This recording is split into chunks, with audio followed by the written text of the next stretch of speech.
Sains dalam Islam.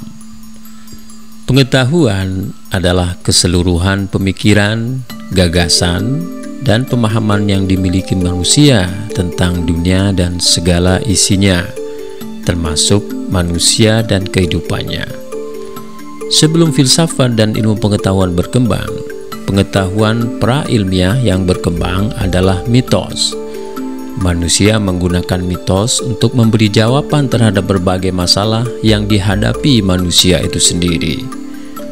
Pengetahuan pra-ilmiah atau pengetahuan eksistensial dapat berbentuk dongeng, mitos, pengetahuan sehari-hari atau common sense yang bersumber dari pengalaman, rasio, intuisi, meditasi, dan prekognisi. Ketika jawaban yang diberikan mitos dan pengetahuan sehari-hari tidak lagi memadai dan tidak memuaskan manusia, maka muncullah upaya-upaya untuk menjelaskan fenomena alam dengan penjelasan rasional yang didasarkan atas pengalaman empiris.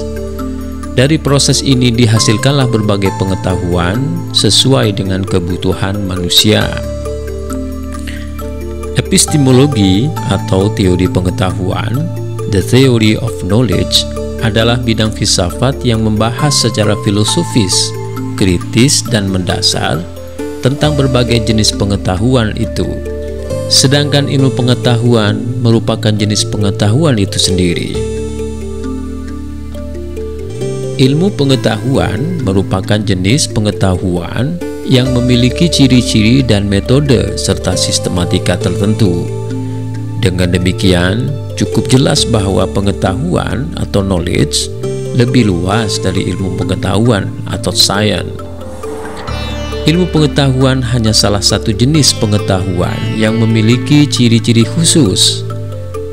Ahyar Lubis telah membedakan pengetahuan atau knowledge dan ilmu pengetahuan atau science pada aspek tujuan dan metodenya. Knowledge lebih berorientasi pada pengetahuan sehari-hari, sehingga merupakan bentuk pengetahuan yang digunakan untuk kepentingan sehari-hari.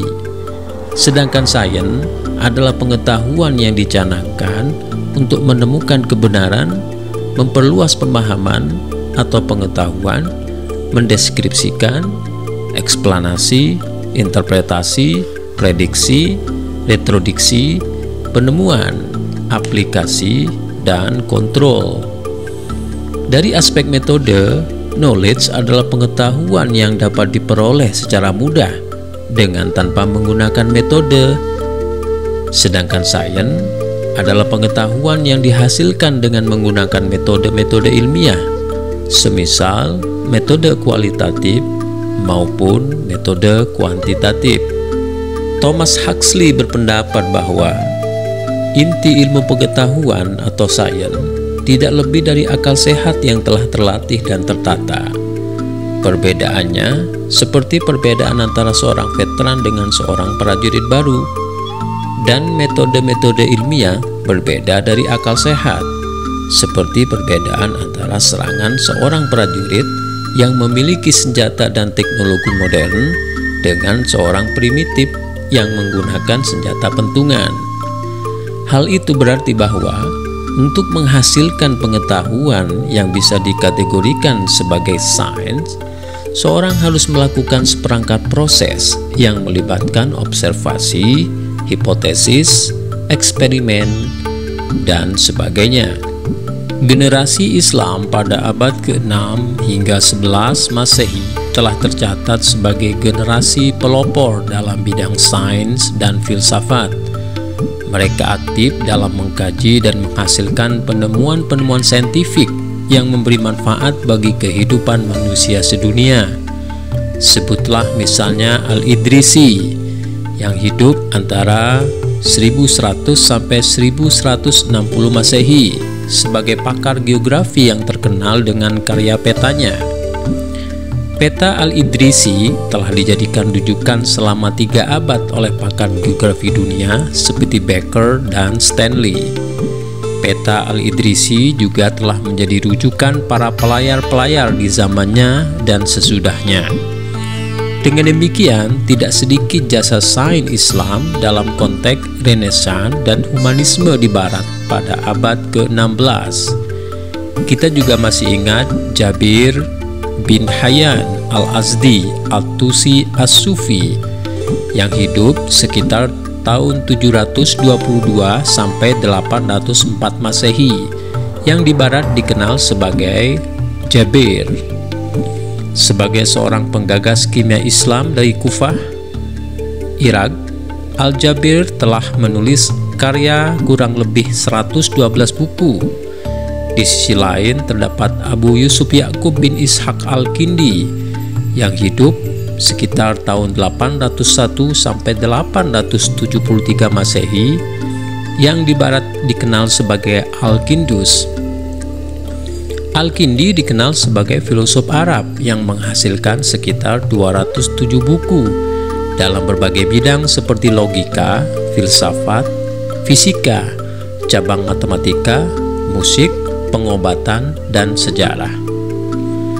Bercermin kepada para saintis muslim tersebut, dapat disimpulkan bahwa Islam telah berhasil mendorong pemeluknya untuk menggeluti sains sembari menghasilkan karya-karya saintifik yang bermanfaat bagi seluruh manusia. Baik Al-Idrisi, Al-Jabir, Al-Kindi, Al-Khawarizmi, dan semua saintis muslim tidak pernah memiliki kekhawatiran bahwa sains yang mereka kuasai akan mengurangi keimanan mereka. Justru karena karya saintifik merekalah dunia Barat banyak memperoleh manfaat dan dapat terus mengembangkan ilmu pengetahuan dan teknologinya.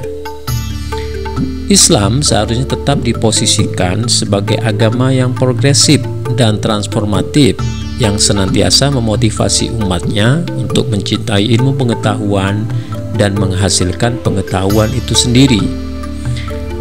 Kaum muslim juga seyogianya dapat mempertahankan predikat mereka sebagai para pecinta ilmu pengetahuan dan terus-menerus melahirkan pengetahuan baru sesuai dengan zaman mereka.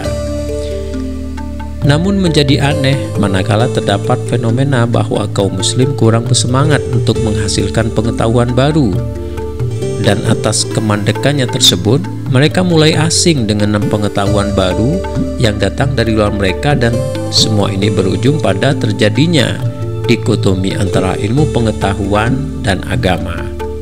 Ada keraguan dan prasangka pada sebagian kaum muslim akan pengetahuan ilmiah yang datang dari luar mereka, seraya mengembangkan paradigma selektif, yakni apakah pengetahuan ini merusak iman atau tidak.